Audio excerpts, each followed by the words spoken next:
Women evolved to feel entitled. Okay, the 11th episode of Bad Philosophy with Rocking Mystery. I decided that I'm just going to do 12 instead of 13 because the last one I was going to do was on his views on capitalism, where he basically blames all the problems with capitalism onto the state apparatus, some of which he is kind of not completely off because, of course, crony capitalism is a problem we have in the U.S. and a lot of other countries have. But the idea that completely unregulated capitalism would be problematic as a basis for society is probably not something that I feel I need to spend 30 minutes arguing about. And his entire arguments are denialist arguments. So I'm just going to skip that and just do these last two on women and rights. So now we're going to see what he has to say about women, and as you can probably tell from the little opener, he's not terribly enlightened. Leftists often denigrate men for violent and an oppressive nature. Of course, they always present their information in a vacuum, and men are every bit as capable of noble and good qualities as women. Okay, straw man alert.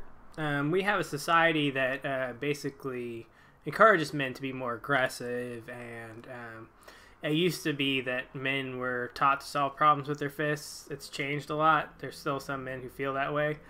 But it's how men are taught. It's not like that men are naturally that way. But Rocky Mystery is a biological determinist, and because he believes there's no such thing as any other kind of factor that could affect you other than biological determinism, even though he does say that there are some cultural constructs in some of his videos, but you never hear him give an example of one. What is a cultural construct that you actually acknowledge, Rocky Mystery? Because he never says one. So if people talk about men being violent, which they are disproportionately violent, and specifically violent toward women, and we say it's a cultural thing, then he has to say it's a biological thing because that's what he believes. But while men are innately programmed to feel the need to protect and provide for women, women are also innately programmed to feel entitled to be protected and provided for. Okay, this is a pretty audacious claim. You would need a lot of evidence to support this claim that you're biologically innately programmed to be a provider if you're male, and biologically programmed to be provided for if you're female. You would need a lot of evidence to support such a claim. Also, the irony that Rocky Mystery is a stay-at-home dad. Once again, I feel like it's an easy target to mention this over and over again, but it's just such an obvious contradiction to his thesis. Like you put forward these claims and then don't live even remotely by them.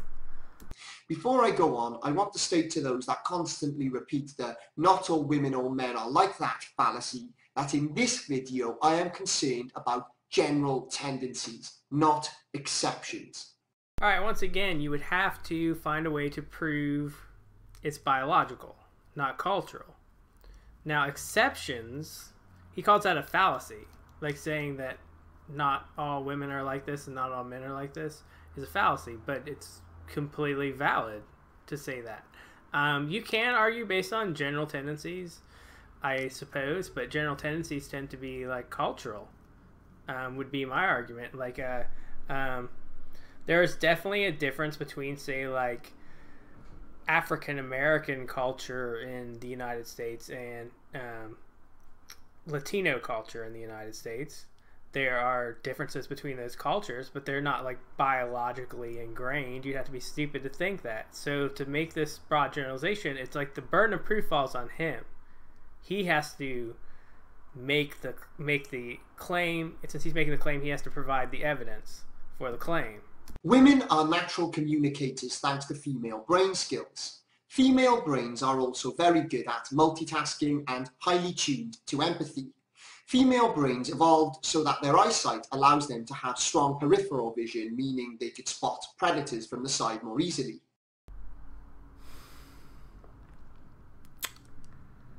Okay. He probably has some links somewhere. I'm gonna go look at his links. Okay, the link he has is to an autism site. about autism. It says nothing about male or female brains. At one point, it might have, because they have a list of recent publications, but perhaps Rocky Mystery is too stupid to realize that if they have a list of recent publications, that will change over time. So perhaps when he put the video on, there was one up there. I will go ahead and say this. There are differences between male and female brains, and we have no idea what they mean. Like, we have not been able to give any scientific evidence that these differences are evolutionary, that they are the cause of different behavior in men and women. In fact, they used to say that, like, left brain, right brain thing about men and women for like years and years and years. And a recent study found that to be false. There was some evidence to believe it, and now new research tells us it's false. So it's not impossible that there would be major differences between male and female brains that we just don't know about yet. But also, there's absolutely no evidence to back up the kind of claims he's making. This is evo-psych pseudoscience bullshit. Male brains are very good at focused vision. This makes men naturally strong at hitting targets, which is a result of their evolution as hunters. It's no coincidence that men spend hours watching and playing sports or shooting things in computer games. Men are drawn towards such activities because their brains evolved to be highly efficient in visual spatial skills. Male and female brain variations translate into men excelling in areas like physics or flying planes, while women excel in empathy and communication, two examples being teaching and language. Alright, once again, nothing to back this shit up. It's interesting that, let's say like a field that does involve language, involves empathy. Many of those fields are closed off to women historically too. He says teaching. Teaching for a long time was like the only career that was highly open to women. Teaching children. Because it was just thought that women are better with children. They can teach children better. If you wanted a job as a woman, like being a teacher was kind of like the job that would be most open to you. That's like a real career for a long time. So once again, this is just him doing a biological explanation for gender stereotypes. All these skills come from our ancient lineage. While men were off hunting, women would use their peripheral vision to detect predators and their communication skills and empathy to collectively look after children and one another. Men were always expected to protect women and to hunt for meat, risking their lives for the benefit of women and children. For far longer than the tiny fraction of time that makes up human civilization, this setting helped humanity to dominate the animal kingdom. Alright, since he provides absolutely no evidence for this on his video, I decided to do a little Googling and look around, and I found that his claim about men having better like straight-on vision and women have better peripheral vision is actually true from research. But also like women have a better sense of smell, which makes absolutely no sense based on the things that he's getting from it. They also have a better sense of taste. In fact, like a lot of things that women seem to be like more sensitive to taste and smell, which I can't think of like how that would be an advantage in like the way he's framing it, or a disadvantage either. Though my girlfriend always seems to smell things that I can't smell, so I don't know. When human civilization came about, women were still expected to fulfill their roles as gatherers and nurturers, while men were still expected to provide and protect. But then something happened around 100 years ago. The world had changed dramatically, and women felt safe enough to leave the side of the male protector, gradually realizing that the state could protect them instead. At first this was slow, and most women simply wanted individual liberty equal to men. But then the 60s arrived and the West yearned for a new society. This was where it all started going wrong. Feminism began to transform from a movement based on individual liberty to one based on left-wing female entitlement. Now, once again, I can refute this claim that he's making with a simple observation. He's a stay-at-home dad. What the fuck's he complaining about? He's a stay-at-home dad. Is he saying that that he is staying at home is wrong? Is he saying that he is actually going against his biological determined role? Is he saying that it's the state that does this? In which case, since he's anti-state, why does he do it? Is he saying that women working is wrong? That's hypocritical. Is he saying... What the fuck is he saying? Gradually, the ruling class, such as politicians and the corporate elite, realised that feminism could work in their favour. The government in the US, for example, began to immediately grow significantly in size as soon as women gained the right to vote at the turn of the 20th century. This coincided with an increase in revenue through taxation, spurred on by social programs for women, and clearly shows that the state benefited greatly from women's suffrage. If we look at the 2008 US election, unmarried women voted for Obama at a margin of 70 to 29%. For House candidates, unmarried women voted for the Democrats at a margin of 64 to 29%. Now there's one simple reason for this. It's abortion. Unmarried women care more about having the right to an abortion. Married women, while they may want an abortion at some point, like that issue becomes, once you become married, that issue becomes less of an issue to you personally, because you now have a partner who is your permanent partner. If you get pregnant, you're more likely to want to keep the child. This also happens when women get older. They tend to get more conservative. Men get more conservative as they get older too. We know this from this trend. It must be biological, because Rocky Mystery says all this stuff is biological.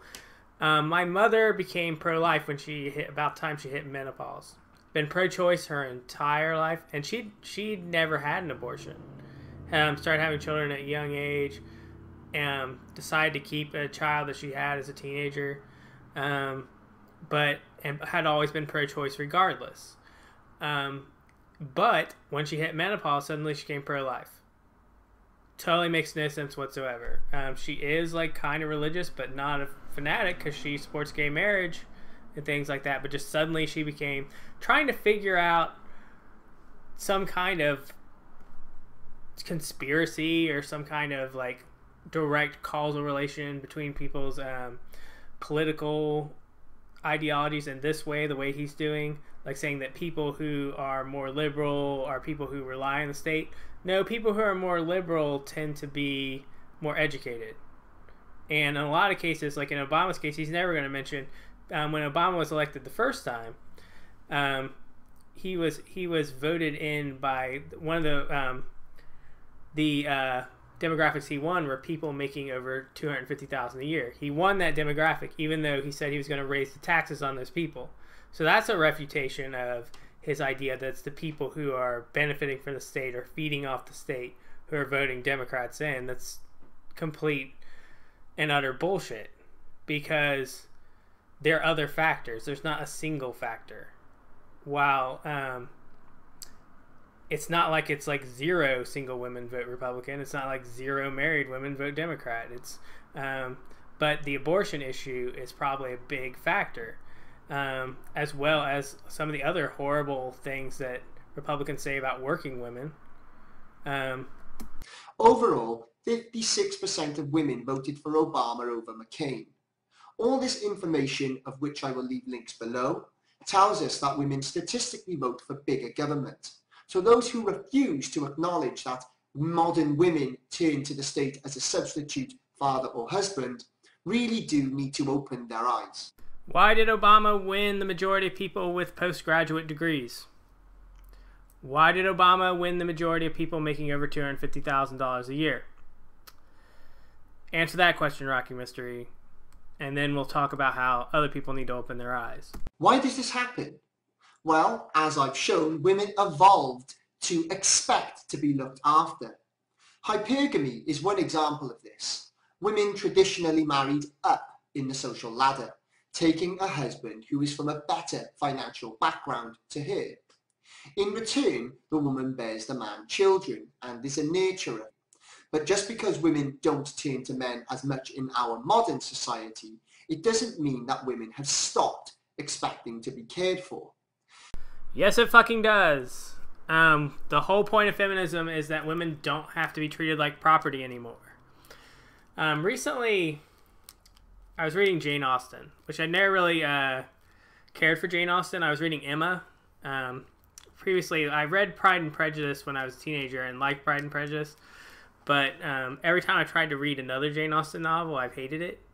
And the thing I hate about it is she brings up the fact that women are like kind of treated like property, kind of satirizes it a little bit, because these women, like, they need to get married. It's all about these women like finding a husband, because if they don't find, not only if they don't find a husband, but they need to find the right husband, then their options in life are very limited. Like, they can't do anything without a husband.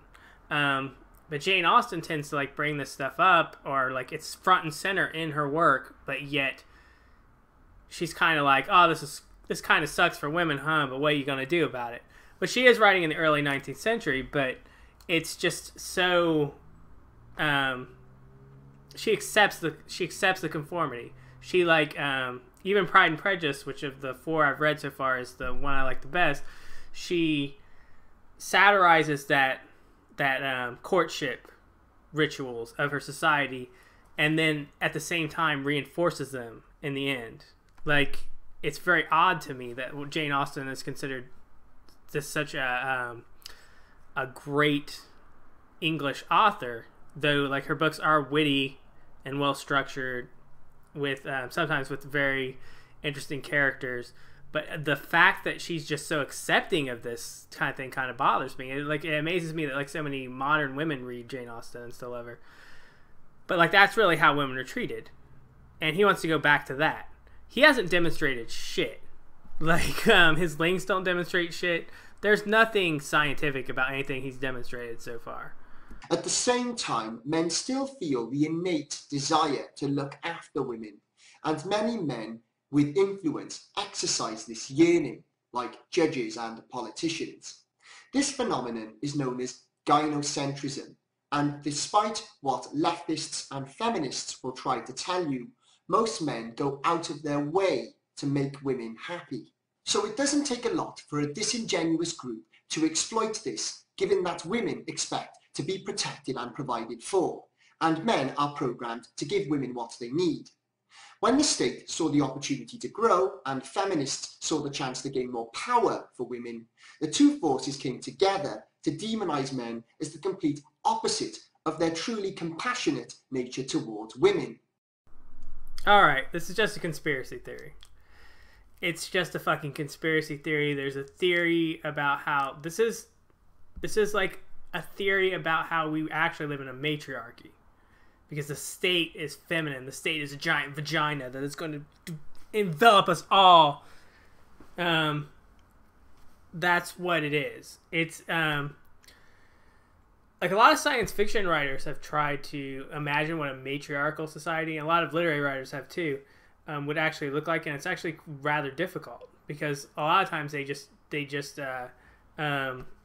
reverse the gender roles, like the traditional gender roles, but that's inaccurate because our gender roles are cultural.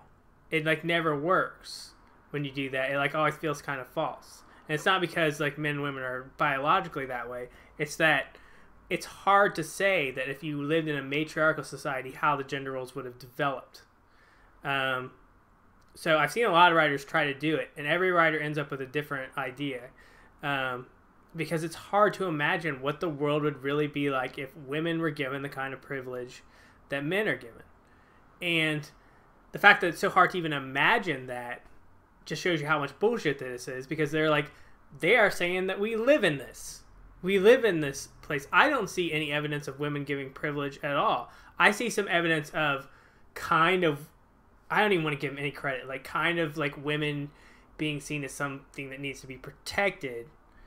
But that's because of patriarchy. It's not because like women have special privilege. This is the thing that the MRAs always do for like the argument for why women need or get special privilege is like women are treated like they're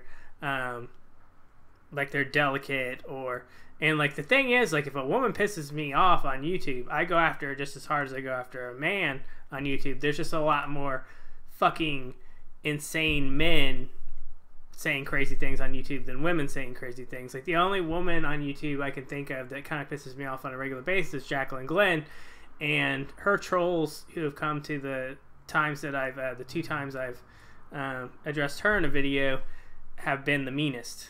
But that's just because the anti-theists tend to be the meanest. Meaner than the MRAs. Anti-theists tend to be meaner than any other people when they come to your videos and call you an idiot. Like, the MRAs just are kind of like nonsensical court jesters, but anti-theists tend to be worse. I'm totally getting off track. I'm going to go to gender studies next as a subject. Gender, yet another social construct. Rockin' Mr. E, yet another philosopher. I've been accused of simplifying postmodernism of late, though no matter how much I clarify that this is an all-encompassing philosophy that deconstructs a whole series of subjects, it's blocked out by the ideologues already sucked into the vortex of leftist dogma. Now, in all honesty, don't know a lot about postmodernism. In fact, if I go back to the relativism video, which is the very first episode of the series, I think, like, when I was talking about postmodernism, because I know so little bit about it, I wonder if I was even characterizing it wrong, because I think I may have been giving Rocky Mr. E too much credit, because as I understand it, postmodernists are just analyzing the structures that we use and asking if they are legitimate structures. Sometimes doing that even with the hard sciences, which is why Rocky Mr. E finds them so threatening. The only postmodernists I really know a lot about are Derrida, which I mentioned before, but also Foucault, who I read Foucault and didn't know that he was considered a postmodernist, which shows you how little I know about postmodernism, because I can read a whole book by a postmodernist and not realize I was reading one by a postmodernist. Postmodern philosophy is not really something that I know a lot about. But I do know that Rocking Mr. E is all the way on the other end. He's basically a logical positivist, if that's even too charitable, because I don't want to associate him with guys like Frege and Bertrand Russell and Wittgenstein. But that's what he is, though he's one like 100 years too late. As with much leftist philosophy, there's a strong French influence that comes across in the origins of gender studies. People like Simone de Beauvoir historically made claims based around one becoming a woman as opposed to being born one. This formed the basis of the critical and literary theory that sets out gender studies in academic institutes. With the expansion into areas like queer theory, a relatively recent brand of gender studies relating to homosexuality, gender being defined as a social construct has become a dominant theme for courses all over the Western world. Another example being women's studies. Okay, I cut a huge chunk out because he calls postmodernism trash, he references Orwell and calls it Marxism and says that its goal is social simulation, which he should put, in my opinion, social simulation, since that is not its actual goal. But he'll be happy to badmouth postmodernism as much as possible. And then he talks about Simone de Beauvoir, who he slanders by calling her French.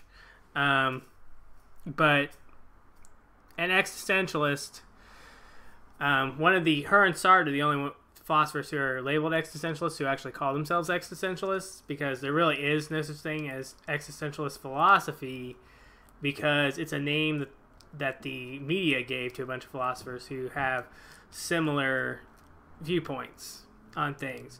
But a lot of philosophers who are considered like the pre-existentialist philosophers are Nietzsche, Kierkegaard, and Schopenhauer, and they're not existentialists because they don't fit into that definition of existentialism. But if you take a class on existentialism, they'll probably start with those three guys, or at least Nietzsche and Kierkegaard. And all of the ones who are called existentialists, they denied the label. Heidegger was a big influence on the existentialists, so he's sometimes called an existentialist, but he wasn't. He's a phenomenologist. So, not an existentialist either. Also not postmodernists.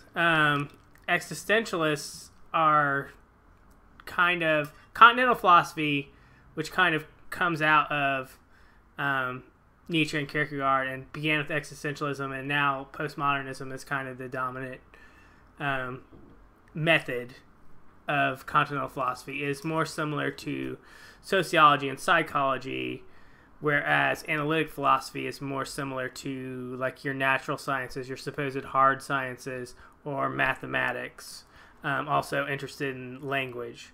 I have more of a background in analytic philosophy, so I know much more about analytic philosophy than continental philosophy, but unlike a lot of analytic philosophers who just dislike continental philosophy outright, I do have influence from certain continental philosophers and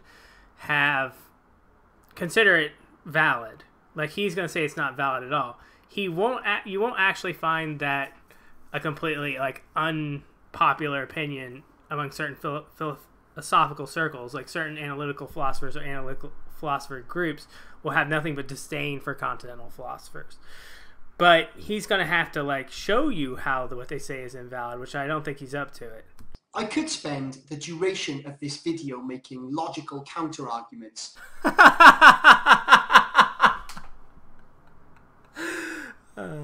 Oh wait, he wasn't joking. I'm sorry. To disprove gender studies philosophy. But the truth is that the world has moved on dramatically in the last 20 years. So much of the conjecture of gender as a social construct has unravelled itself. Science has been able to repeatedly empirically prove that male and female brains are very different. Okay, the brain thing. I went to his links again. He has a link from How Stuff Works. Once again, this is an extremely controversial topic in the sciences. For him to like be reading things from this research, which scientists are debating very fervently, he would probably say the scientists who don't take it the way he does are brainwashed or have a political bias. But yeah, like the idea of like bigger brains on men is one of them. Men do have bigger brains, and even the How Stuff Works article shows, the beginning shows bias to me, because it says scientists have had us believe that the reason men have bigger brains is because of the bigger body mass overall. But even accounting for that, men still have bigger brains. So like even the beginning of it just kind of seems shady to me by saying that, because here's the thing. My girlfriend's a scientist. She works with the brain. She is trying to cure Alzheimer's. That's what her research is in.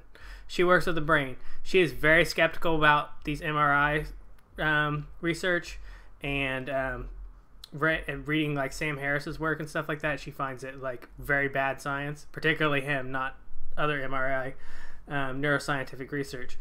But she also said like having a bigger brain doesn't make you smarter. Does having a bigger computer make it better? Like, computers haven't gotten bigger, they've gotten smaller. So a smaller brain could be a more efficient brain, therefore a smarter brain. So when you look at these differences between men and women's brains, they tell you absolutely nothing about, first of all, why they are like that, and two, what that means. When a zygote is formed in the womb, it's initially asexual or genderless, and it isn't until the 10th week that the fetus starts developing in this regard.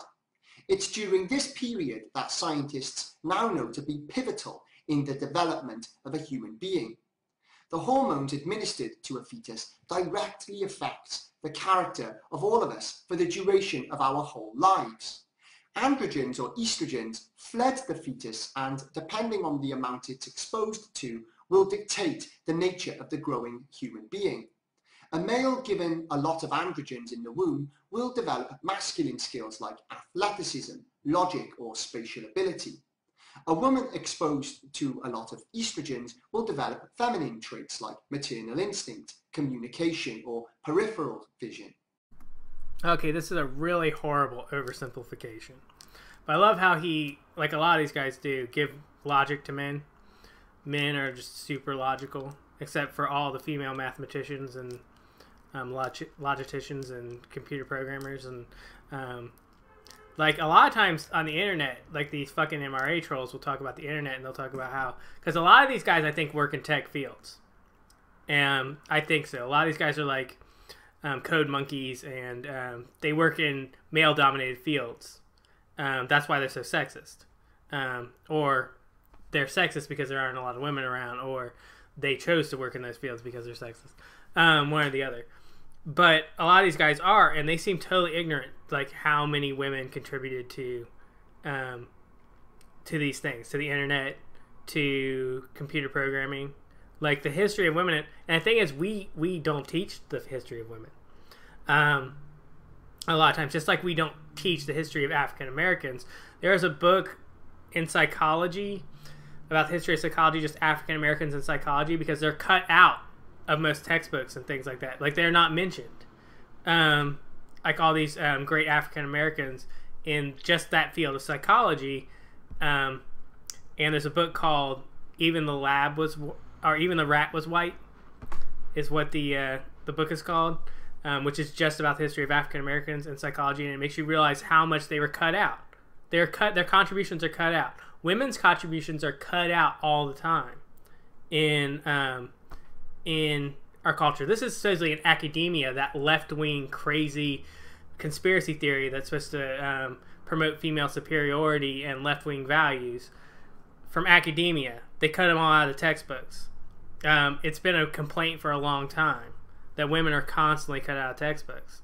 Don't tell it to Rocket Mystery. He won't understand. Before we start running into the gender-neutral camp of androgyny, let's take a step back and reflect. What makes leftist philosophy so wrong is the constant angle of a socially constructed world, repeatedly exposed as a tactic to cause division in society for the benefit of political upheaval. These theories will most likely eventually eat themselves, given that the scientific method is far more reliable. But what's very important is that people realize that men and women are very different for biological reasons, not some patriarchy conspiracy. The idea that evil men were what shaped the gender roles of the past is primarily fraudulent, and the only way that feminists and other leftists can insist on this is by citing male oppression. Alright, I'm just going to end right here, because this is already like really long for an episode of Bad Philosophy with Rocket Mystery. But let me just tell you, it's a false dichotomy. It's a false dichotomy to say gender is either completely a social construct or completely biological. It's a false dichotomy. It's somewhere in the middle of that. If you want to argue about the where in the middle, but it's absolutely, I think it's absolutely insane. In gender studies, though, that's debated. It's actually debated in gender studies. I've never taken a gender studies class in my life, but since I've come on YouTube and argued with these anti-feminists, one of their slurs at me is to like say that I'm a gender studies major, or like I took gender studies classes or whatever, because that would be the worst thing in the world to take a gender studies class. It would be the worst thing in the world to educate yourself on a subject. But as far as I know from the research I've done since having this in gender studies, yeah, there are a lot of academics in gender studies who have a very similar view to the one I have. There are ones that even think it's more biological than I. They think it's like 50-50 almost. And there are academics who think it's completely a social construct. But I think they're in the minority, though I have heard that before. I've heard feminists say gender is completely a social construct before, and I have seen, there's a gender studies professor on YouTube, and she is teaching, she's showing a class, she uploaded her class on YouTube, and she literally frames it like that it's either or, and it's a false dichotomy. So there are, like, I think you're wrong if you if you think it's completely a social construct. Though I think the idea that it's completely biological is probably even more insane, because I think gender has to be at least somewhere around 70% a social construct. Just from evidence. Just from evidence in the hard sciences and social sciences, and combining those together, and just looking at it philosophically, it seems to me to be somewhere around 70-80% a social construct. And I would be open to a debate with somebody, but I wouldn't debate with somebody like Rocking Mr. E. And I definitely probably wouldn't debate with somebody who thinks it's completely a social construct either, because I think that is equally as insane. Like, how can you even back that up? Because, yeah, your biology does affect you. But, you know, just being, like, born a person of a certain height affects your personality. Being born a person who is conventionally good looking affects your personality. Like, things like that will affect your personality. But it's the cultural effects that influence you. So yeah, I don't understand how you can oversimplify it the way Rocking Mr. E does, but he is really stupid. I mean, if this series has proven anything, it's that he is really, really, really stupid. So there could be a very interesting debate over how much of gender is biological and how much of it is cultural. Though we delineate gender and sex, which don't mean the same thing. But we delineate those two terms, and just how much of your gender is just based on what sex you're born, and how much of it is based on the societal norms based on what sex you're born, is a debate you can have. So I'm just going to end it right there because I'm rambling.